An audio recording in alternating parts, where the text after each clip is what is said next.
Hi everyone, it's Tanya with Unitive Counseling Services. Today I want to talk about emotional regulation. What is emotional regulation?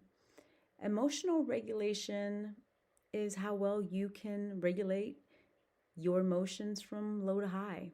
So we would say, somebody who has a short emotional range would be somebody who goes from 0 to 100 really fast.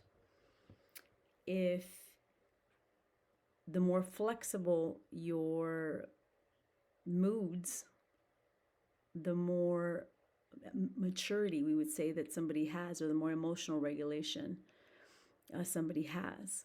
So something really important, to probably one of the most important things that we could ever do, is work on our emotional regulation.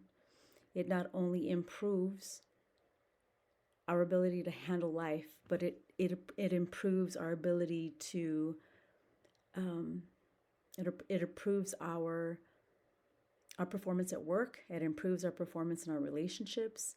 It improves our performance with our children. And you make it more safe for people to want to open up to you and talk to you. But if your emotional regulation is, you have a very limited and restricted emotional regulation, people are going to be scared to talk to you. And if you find yourself in that particular area where people don't really open up to you a lot, or don't tell you a lot of things, and you're wondering, like, how come I'm the last to know about this, or that my daughter was going to go to this, dance with this guy, I didn't even know about that. Ask yourself, could it be because they were afraid to talk to you? I mean, an emotional regulation is a thing that affects women and men, equally. So we want to look at where we are inflexible in our lives. If I can't fix something, or if I can't get something right away, do I immediately blow up?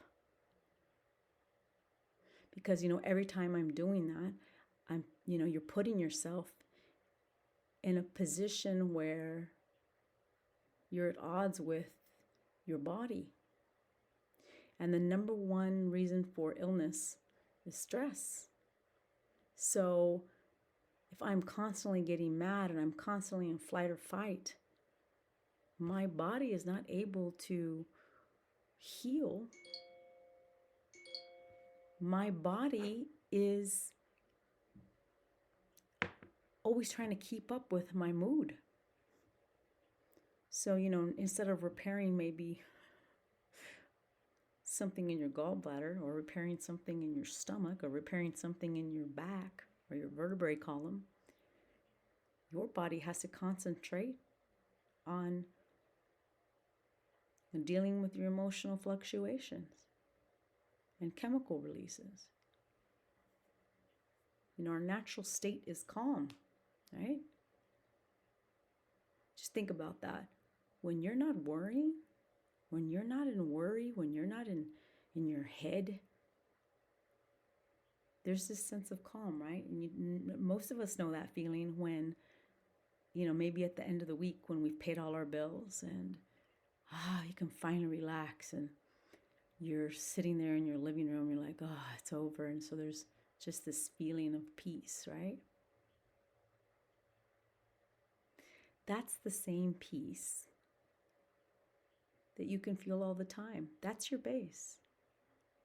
So no one can take you from that base but yourself. Not any person, place, or thing can take you from that place. It's ultimately, we are the ones responsible for taking ourselves from that place. So I'm not saying, don't get mad, don't be upset.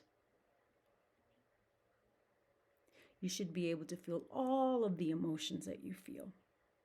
If you're being truly authentic in the moment, you have to feel what you feel. You have to say what you have to say.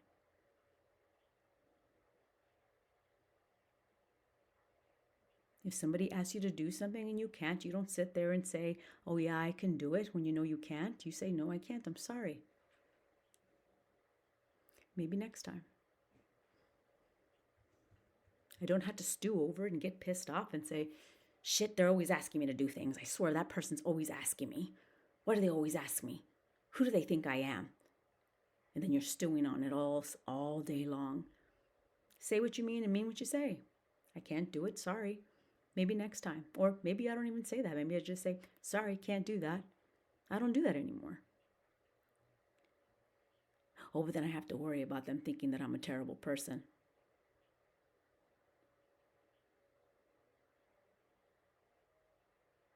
So now you're not doing it because you want to. You're doing it because you're worried if they're going to think you're a terrible person or not. So it's more about what they think, not about feeling good. So is it even real? You have to be real about where you're at in life. Maybe you have nothing to give in the moment. I mean, and if you don't have anything to give, it's because you haven't been honoring yourself and giving yourself what you need. So maybe you're not in the position to maybe you're not in the position to help somebody right there and then because you haven't been giving yourself what you need. You know, we can't give anything away until we have it. So how can you give help to somebody if you're not even helping yourself? So this is where a lot of emotional regulation instability happens, right? We're not giving ourselves what we need. We're overextending ourselves. We're overdoing it.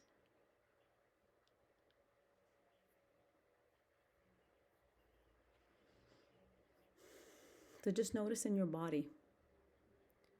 Emotional regulation feels disturbing in the body. You know, for me, it can sit in my stomach. When I feel my body's off, it goes into my stomach. For some people, it goes into their heart center. Feel it.